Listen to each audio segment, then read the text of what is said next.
வீடியோவில் எந்த விஷயத்தை பற்றி பேச போகிறோம் அப்படின்னு சொல்லி பார்த்தோம் அப்படின்னா 2019 வருஷம் இந்தியாவில் ரொம்ப பெரிய போராட்டம் அப்படின்றது சிஏஏக்கு அகேன்ஸ்டாக நடந்துச்சு அப்படின்னே சொல்லலாம். ஸோ இந்த குடியுரிமை திருத்த சட்டம் அப்படின்றத கொண்டு வந்து பார்த்தோம் அப்படின்னா 1955லேருந்து இந்த குடியுரிமை சட்டம் அப்படின்றது இருந்தாலும் கூட 2019 பார்த்தோம் அப்படின்னா அதில் திருத்தம் பண்ணுறோம் அப்படின்னு சொல்லிட்டு பாஜக வந்துட்டு முஸ்லீம்ஸ் இருக்காங்க இல்லையா, அவங்களுடைய உரிமை அப்படின்றத பறிக்கிற மாதிரி பார்த்தோம் அப்படின்னா ஒரு விஷயம் அப்படின்றத பண்ணியிருந்தாங்க. அது அப்பயே அதிகப்படியான போராட்டம் அப்படின்றதுக்கு வழிவகை பண்ணியிருந்துச்சு.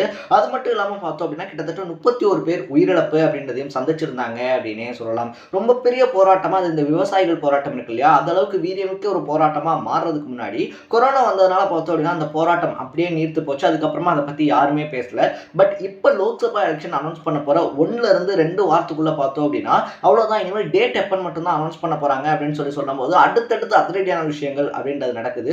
ஒரு பக்கத்துல பார்த்தோம் அப்படின்னா இந்த தேர்தல் பத்திரம் இருக்கு இல்லையா, அதெல்லாம் யார் யார் எவ்வளவு வாங்கியிருக்காங்கன்னு சொல்லி இன்னைக்கு அனௌன்ஸ் பண்ணணும் அப்படின்னு சொல்லிட்டு எஸ்பிஐக்கு உச்சநீதிமன்றம் அதிரடியான தீர்ப்பு போட்டிருக்காங்க. இன்னொரு பக்கத்துல பார்த்தோம் அப்படின்னா தேர்தல் ஆணையர் இருக்கார் இல்லையா, தேர்தல் ஆணையரான அருண் கோயல் பார்த்தோம் அப்படின்னா திடுதிப்புன்னு எனக்கு இந்த வேலையே வேணாம் அப்படின்னு சொல்லி விட்டுட்டு போறாரு. இப்படி அரசியல் களத்துல அடுத்தடுத்து பரபரப்பு அப்படின்றது நடந்துகிட்டே இருக்கும்போது பார்த்தோம்னா நேற்று திடுதிப்புன்னு சிஏவை நாடு முழுக்க அமல்படுத்துறோம் அப்படின்னு சொல்லி பாஜக சொல்லியிருக்கக்கூடிய விஷயம் இன்னொரு பக்கத்துல பரபரப்பு அப்படின்றத ஏற்படுத்தி இருக்கு அப்படின்னே சொல்லலாம். ஸோ வழக்கம் போல பார்த்தோம் அப்படின்னா எதிர்கட்சிகள் ஆரம்பிச்சு முஸ்லீம் அமைப்புகள் ஆரம்பிச்சு எல்லாருமே கண்டனம் அப்படின்றதோட மட்டும் இல்லாம கடுமையான எதிர்ப்பு அப்படின்றதையும் தெரிவிச்சுக்கிட்டு இருக்காங்க. அரசியலுக்குள்ள இப்ப வந்திருக்கக்கூடிய விஜய் இருக்கார் இல்லையா, லோக்சபா நம்மளுடைய இலக்கு கிடையாது, 2024 நம்ம இலக்கு கிடையாது, 26 தான் நம்ம இலக்கு அப்படின்னு சொல்லியிருந்தாலும் கூட தன்னுடைய ஃபர்ஸ்ட் பொலிட்டிக்கல் ஸ்டேட்மெண்ட்டா பார்த்தோம் அப்படின்னா இந்த சிஏஏவை தமிழ்நாட்டுக்குள்ள வந்துட்டு பார்த்தோம் அப்படின்னா அனுமதிக்க கூடாது, அது மட்டும் இல்லாமல் இது அனுமதிக்காததுக்கான வழிகள் அப்படின்றத இங்க ஆட்சி செஞ்சுட்டு இருக்கக்கூடிய ஆட்சியாளர்கள் எடுக்கணும் அப்படின்னு சொல்லி விஜயுமே பார்த்தோம்னா அவருடைய கட்சியிலிருந்து ஒரு அறிக்கை அப்படின்றதும் வெளியிட்டிருக்காரு.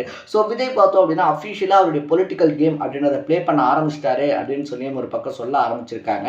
ஸோ இந்த சிஏஏ சட்டம் அப்படின்னா என்ன, இதனால ஏன் வந்துட்டு எல்லாருமே இந்த சட்டம் அப்படின்றத எதிர்க்கிறாங்க, ஏன் வந்துட்டு பாஜக இந்த சட்டத்தை கொண்டு வந்தே ஆகணும் அப்படின்னு சொல்றாங்க, சிஏஏ அப்படின்னா என்ன ஃபர்ஸ்ட் அதை தான் இந்த வீடியோவில் ஃபுல்லாக பேச போகிறோம். அதுக்கு முன்னாடி நம்ம சேனலுக்கு நீங்கள் புதுசாக வந்திருந்தீங்க அப்படின்னா மறக்காம நம்ம சேனலை சப்ஸ்கிரைப் பண்ணிக்கோங்க. இதே மாதிரி அப்பப்போ அப்டேட்டாக போயிட்டு இருக்கிற விஷயங்களை நீங்கள் தொடர்ந்து தெரிஞ்சுக்கிறதுக்கு.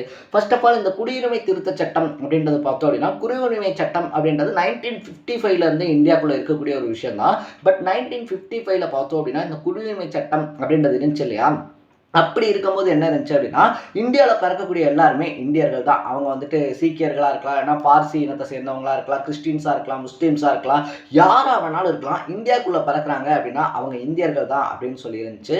அதுக்கப்புறமா அந்த ரூல்ஸை பார்த்தோம் அப்படின்னா அப்படியே கொஞ்சமாக மாற்றுறாங்க. 1978 இந்த மாதிரி டைமில் பார்த்தோம் அப்படின்னா இந்தியாவுக்குள்ளே இருக்கக்கூடிய ஒரு பேரண்ட்ஸ்க்கு, அதாவது வெளிநாட்டிலேருந்து அகதிகள்லாம் வராங்க இல்லையா, வங்கதேசத்துலேருந்தோ இல்லைன்னா ஆப்கானிஸ்தான்லேருந்தோ பாகிஸ்தான்லேருந்தோ வரக்கூடியவங்க இருக்காங்க. பிரிவினைவாதத்துக்கு அப்புறமா ஆஃப்டர் தட் அந்த பிரிவினைவாதத்துக்கு அப்புறமா என்ன சொல்றாங்க அப்படின்னா ரெண்டுல ஒருத்தர், பேரண்ட்ஸ்ல 2 பேர்ல ஒருத்தர் பார்த்தோம் அப்படின்னா இந்தியரா இருக்கணும் அப்படின்னு சொல்லி கொண்டு வராங்க. அதுக்கப்புறமா என்ன திட்டம் கொண்டு வராங்க அப்படின்னா வேற ஒரு நாட்டுல இருந்து வந்து அகதியா இருக்கக்கூடாது அப்படின்னு சொல்லி கொண்டு வராங்க. அப்படி கொஞ்சம் கொஞ்சமா இம்ப்ளிமெண்ட் அப்படின்றத பண்ணிக்கிட்டு இருக்கும்போது 2019 வருஷம் பார்த்தோம் அப்படின்னா பாஜக செகண்ட் டைம் ஆட்சி அமைக்கிறாங்க. கண்டினியூஸா ஆட்சி அமைச்ச உடனே பார்த்தோம் அப்படின்னா திடுதிப்புன்னு ஒரு அறிவிப்பு அப்படின்றத அனௌன்ஸ் பண்றாங்க. சிஏஏ திட்டம் இருக்கு இல்லையா, மக்களவை மாநிலங்களவை இந்த 2 அவைகள்லையுமே பார்த்தோம் அப்படின்னா நிறைவேற்றப்படுது. குடியரசுத் தலைவர் அன்னைக்கு குடியரசுத் தலைவராக இருந்த ராம்நாத் கோவிந்த் பார்த்தோம் அப்படின்னா இதுக்கு உடனே அப்ரூவ் அப்படின்றதும் கொடுக்குறாரு. நாடு முழுக்க ரொம்ப பெரிய பரபரப்பை ஏற்படுத்துது. ஏன் அப்படின்னு சொல்லி பார்த்தோம்னா அதில் சொல்லப்பட்டிருந்த விஷயம் அப்படி, இந்த குடியுரிமை திருத்த சட்டம் இருக்கு இல்லையா, சிஏஏவை பொறுத்த வரைக்குமே பார்த்தோம் அப்படின்னா டிசம்பர் 31, 2014க்குள்ள இந்தியாவுக்குள்ள வந்து சீக்கிய மதத்தினர், பார்சி மதத்தினர், அது மட்டும் இல்லாமல் பார்த்தோம் அப்படின்னா கிறிஸ்டின்ஸ், ஸோ இந்த மாதிரி இருக்கக்கூடிய கம்யூனிட்டியை சேர்ந்தவங்கலாம் பார்த்தோம் அப்படின்னா இந்தியன்ஸாக அக்செப்ட் பண்ணிக்கப்படுவாங்க அப்படின்னு சொன்னதோட மட்டும் இல்லாமல் ஆப்கானிஸ்தான் இருக்கு இல்லையா, ஆப்கானிஸ்தான், பாகிஸ்தான், அதை தாண்டி பார்த்தோம்னா பங்களாதேஷ், இங்கிருந்து வந்தவங்களும் அக்செப்ட் பண்ணிக்கப்படுவாங்க அப்படின்னு சொல்லப்பட்டுச்சு. பட் பர்டிகுலராக பார்த்தோம் அப்படின்னா முஸ்லீம்ஸ் இருக்காங்க இல்லையா, அவங்க எந்த இடத்துலையுமே மென்ஷன் பண்ணல அப்படின்னே சொல்லலாம். ஏன்னா முஸ்லீம்ஸ் இருக்காங்க இல்லையா, முஸ்லீம்ஸ் ஏன் இதில் வந்துட்டு நீங்கள் மென்ஷன் பண்ணல அப்படின்னு சொல்லி கேட்கும்போது பாஜக பார்த்தோம் அப்படின்னா பங்களாதேஷ் இருக்கு இல்லையா, பங்களாதேஷ், பாகிஸ்தான், அது மட்டும் இல்லாமல் ஆப்கானிஸ்தான்லாம் பார்த்தோம்னா பெருவாரியான முஸ்லீம்ஸ் தான் இருக்காங்க. ஸோ அவங்கள வந்துட்டு நம்ம ஏன் மென்ஷன் பண்ணோம் அப்படின்னு சொல்லியிருந்தாங்க. பட் கிளியராக பார்த்தோம் அப்படின்னா இந்தியா ஹிந்துஸ்க்கு அப்படின்னு சொல்லிட்டு நம்ம ஆர்எஸ்எஸ் இருக்காங்க இல்லையா, அவங்க தொடர்ந்து பேசிக்கிட்டே தான் இருக்காங்க. ஆர்எஸ்எஸ்ஸினுடைய ஒரு கிளை தான் பாஜக அப்படின்றதே சொல்லிடலாம். ஸோ இவங்க 2 பேரும் சேர்ந்து பார்த்தோம் அப்படின்னா, இந்தியா வந்து ஒரு இந்து நாடா மாத்த முயற்சி பண்றாங்க. இந்தியாவுடைய சிறப்பே என்ன அப்படின்னு சொல்லி பார்த்தோம்னா, இந்தியா ஒரு பன்முகைத்தன்மை வாய்ந்த நாடு. இங்க வந்துட்டு கிறிஸ்டியன்ஸும் இருக்காங்க, முஸ்லீம்ஸும் இருக்காங்க, சமணர்களும் இருக்காங்க, புத்த மதத்தை ஃபாலோ பண்ணக்கூடியவங்களும் இருக்காங்க. இங்க யாருக்கு என்ன மதம் பிடிக்குதோ, என்ன கொள்கைகள் பிடிக்குதோ, என்ன அந்த பிரின்சிபல்ஸ் பிடிக்குதோ அதை ஃபாலோ பண்ணிக்கலாம் அப்படின்றது தான். பட் இப்போ பாஜக பண்ணியிருக்கக்கூடிய விஷயம் அப்படின்றத பார்த்தோம்னா, திட்டம் போட்டு முஸ்லீம்ஸ் இருக்காங்க இல்லையா, முஸ்லீம்ஸை வந்து நாடு இல்லாதவங்களா மாற்றணும். இங்கே இருக்கக்கூடிய இந்தியன் முஸ்லீம்ஸை பார்த்தோம் அப்படின்னா நாடு இல்லாதவங்களா மாற்றணும் அப்படின்றதுக்காக தான் இந்த சட்டம் அப்படின்றது கொண்டு வரப்பட்டிருக்கு.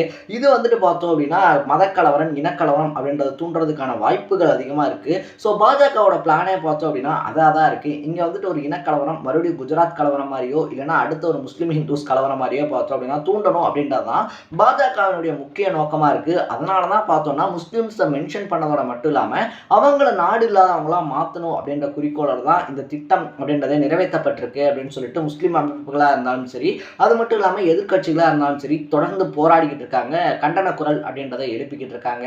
ஸோ அமித்ஷா, மோடி இவங்களை பொறுத்த வரைக்குமே பார்த்தோம் அப்படின்னா சிஏஏ கண்டிப்பாக நிறைவேற்றப்படும் அப்படின்னு சொல்லி பல பொதுக்கூட்டங்களில் பேசியிருக்காங்க. இப்போ பார்த்தோம் அப்படின்னா திரிணாமுல் காங்கிரஸாக இருந்தாலும் சரி, இல்லை கேரளாவில் ஆட்சியில் இருக்கக்கூடிய கம்யூனிஸ்டாக இருந்தாலும் சரி, தமிழ்நாட்டில் இருக்கக்கூடியவங்க திமுகவாக இருந்தாலும் சரி, இங்கே சிஏஏ அப்படின்றது அமல்படுத்தப்படாது அப்படின்னு சொல்லிட்டு பார்த்தோம் அப்படின்னா தொடர்ந்து அதுக்கு அகைன்ஸ்டாக பேச ஆரம்பிச்சிருக்காங்க. இதுக்கு நத்தையில பார்த்தோம் அப்படின்னா நடிகர் விஜய் இருக்கார் இல்லையா, தமிழக வெற்றி கழகத்தினுடைய தலைவர் அப்படின்னே சொல்லலாம், அவருமே ஒரு அறிக்கை அப்படின்றதையும் விட்டுருக்காரு. இந்த மாதிரி நல்ல சூழ்நிலை வாழ்ந்துகிட்டு இருக்கக்கூடிய மக்களுக்கு மத்தியில் பார்த்தோம் அப்படின்னா இந்த ஈடுபாடுகள், இடர்பாடுகள், அது மட்டும் இல்லாமல் இந்த சமூக நல்லிணக்கம் இருக்கு இல்லையா, அதை குலைக்கிற மாதிரி விஷயங்கள் அப்படின்றத செயல்படுத்த விடாமல் ஆட்சியாளர்கள் தடுக்கணும் அப்படின்னு சொல்லி ஒரு வேண்டுகோள் அப்படின்றத வச்சிருக்காரு. ஸோ இப்படி எக்கச்சக்கமான விஷயங்கள் அப்படின்னு சொல்லி இந்த சிஏஏக்குள்ளே இருந்தாலும் பாஜகவை பொறுத்த வரைக்கும் நாங்கள் வந்துட்டு பார்த்தோம் அப்படின்னா அடுத்த நாடுகள்லேருந்து வரக்கூடிய அகதிகள் இருக்காங்க இல்லையா, அவங்களுக்கு பாதுகாப்பு தரணும் அப்படின்னு சொல்லி தான் பண்ணுறோம். அதனால தான் பார்த்தோம்னா இந்த பார்சி இனத்தை சார்ந்தவங்க, சீக்கிய இனத்தை சார்ந்தவங்க இவங்களுக்குலாம் குடியுரிமை அப்படின்றத தரோம். ஸோ நீங்களாம் வந்து பயப்படாமல் இருக்கலாம், உங்களுக்கு குடியுரிமை அப்படின்றது வந்துட்டு கண்டிப்பாக தரப்படும். அந்த குடியுரிமைக்கு நீங்கள் எப்படி அப்ளை பண்ணணும், என்னென்ன மாதிரியான ப்ரொசீஜர்ஸ்லாம் இருக்குது, அதுக்கான போர்ட்டல் இருக்கு இல்லையா, ஆன்லைன் போர்ட்டல்லாம் பார்த்தோம் அப்படின்னா பின்னாட்களில் வந்துட்டு உங்களுக்கு அனௌன்ஸ் பண்ணப்படும். அதில் வந்துட்டு நீங்கள் பார்த்தீங்க அப்படின்னா நீங்கள் இந்திய குடியுரிமை அப்படின்றத வாங்கிக்கலாம் அப்படின்னு சொல்லியிருக்காங்க. ஸோ இங்கே வந்துட்டு இவங்க சொல்லக்கூடிய விஷயம் என்னவா இருக்குது அப்படின்னு சொல்லி பார்த்தோம்னா, நாங்கள் காலங்காலமாக இங்கே தான் இருக்கோம். இந்த திட்டத்தை பொறுத்த வரைக்குமே, இந்த சிஏஏவை பொறுத்த வரைக்குமே பார்த்தோம் அப்படின்னா 5+1 அப்படின்னு சொல்கிறாங்க. அது என்னப்பா 5+1 அப்படின்னு சொல்லி பார்த்தோம்னா, தொடர்ந்து அதாவது இந்த 2014 டிசம்பர் 31க்கு முன்னாடி இந்தியாவுக்குள்ளே வந்துட்டு பார்த்தோம் அப்படின்னா ஒரு 5 வருஷமா அது இருந்திருக்கணும். கடைசி 1 வருஷம் பார்த்தோம் அப்படின்னா அவங்க இந்தியாக்குள்ளே இருந்திருக்கணும் அப்படின்ற மாதிரி ஒரு ரூல்ஸ் அண்ட் ரெகுலேஷன்ஸ் வச்சுருக்காங்க. ஸோ நாங்கள் தொடர்ந்து இந்தியா தான் எங்களுக்கு வேணும் அப்படின்னு சொல்லிட்டு இங்கே இருந்துக்கிட்டு இருக்கோம்.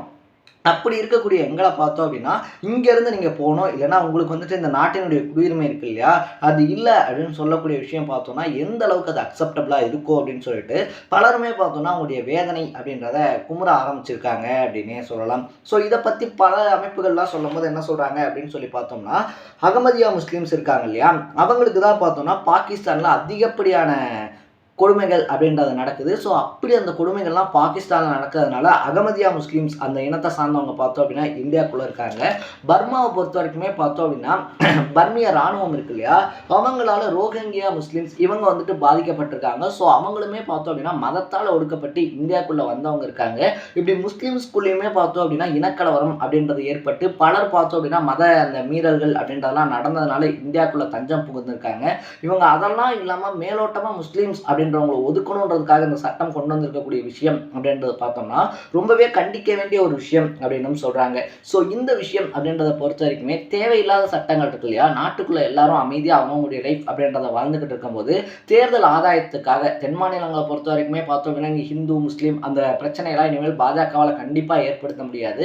பட் நார்த் சைடில் பார்த்தோம் அப்படின்னா இன்னும் ஈஸியாக நிகழக்கூடிய ஒரு விஷயம், ராமர் கோயில் கட்டிட்டோம் அப்படின்னா நம்ம ஜெயிச்சிருவோம், இங்கே வந்துட்டு ஹிந்துஸ் நாடாக மாத்திரம் அப்படின்ற வாக்குறுதியை கொடுத்துட்டோம் அப்படின்னா நம்ம ஜெயிச்சிருவோம் அப்படின்றது தான் பாஜகவினுடைய முழு மூச்சாக இருக்குது. அதனால தான் இப்போ எலெக்ஷன் வரக்கூடிய இந்த டைமில் பார்த்தோம் அப்படின்னா இந்த திட்டம் அப்படின்றத உடனடியாக பார்த்தோம்னா அவங்க அமல்படுத்திட்டு இப்போ எலெக்ஷனுக்கு மக்கள்கிட்ட வாக்கு கேட்க போவோம் இல்லையா. ஸோ இந்தியா வந்துட்டு இந்துக்களுக்கு தான் அப்படின்றதுக்கான முதல் படியை நம்ம வந்துட்டோம். ஒரு பக்கத்தில் ராமர் கோயிலை கட்டிட்டோம், இன்னொரு பக்கத்தில் பார்த்தோம் அப்படின்னா நம்ம சிஏஏவை நிறைவேற்றிட்டோம், அடுத்தபடி முஸ்லீம்களை இங்கேருந்து துரத்துறதா அப்படின்னு சொல்லியே தெளிவாக சொல்லி ஓட்டு கேட்பாங்க. அதுதான் பாஜகவினுடைய ஸ்ட்ராட்டஜி அப்படின்னு சொல்கிறாங்க. தொடர்ந்து பாஜக 2வது டைம் ஆட்சி அமைச்சதுலேருந்தே பார்த்தோம் அப்படின்னா பாபர் மசூதி வழக்கிலையாக இருந்தாலும் சரி, இல்லைனா காஷ்மீருக்கான சிறப்பு அந்தஸ்தை ரத்து பண்ணதாக இருந்தாலும் சரி, முஸ்லீம்ஸ்களுடைய உரிமை அப்படின்றத தொடர்ந்து பறிச்சுக்கிட்டே இருக்கக்கூடிய பாஜக இந்தியாவில் வாழ்றதுக்கான அவங்களுடைய உரிமை அப்படின்றதையும் பறிக்கிறதுக்கு தான் இந்த திட்டம் அப்படின்றத கொண்டு வந்திருக்காங்க அப்படின்னும் அரசியல் விமர்சகர்கள் சொல்லிக்கிட்டு இருக்காங்க. ஸோ நீங்கள் இந்த விஷயத்தை பற்றி என்ன நினைக்கிறீங்க அப்படின்றத கமெண்ட் செக்ஷனில் பதிவு பண்ணிவிட்டு, இதே மாதிரி அப்பப்போ அப்டேட்டாக போயிட்டு இருக்கக்கூடிய விஷயங்கள் இருக்கு இல்லையா, அது கரண்ட் அஃபேர்ஸாக இருந்தாலும் சரி, பாலிடிக்ஸாக இருந்தாலும் சரி, ஸ்போர்ட்ஸாக இருந்தாலும் சரி, இதே மாதிரி அப்பப்போ அப்டேட்டாக போயிட்டு இருக்கக்கூடிய விஷயங்களை நீங்கள் தொடர்ந்து தெரிஞ்சுக்கணும் அப்படின்னு ஆசைப்பட்டீங்கன்னா மறக்காமல் நம்ம சேனலை சப்ஸ்கிரைப் பண்ணிக்கோங்க. நாளைக்கு இன்னொரு இன்ட்ரெஸ்டிங்கான வீடியோட சந்திக்கலாம். Tata, bye by.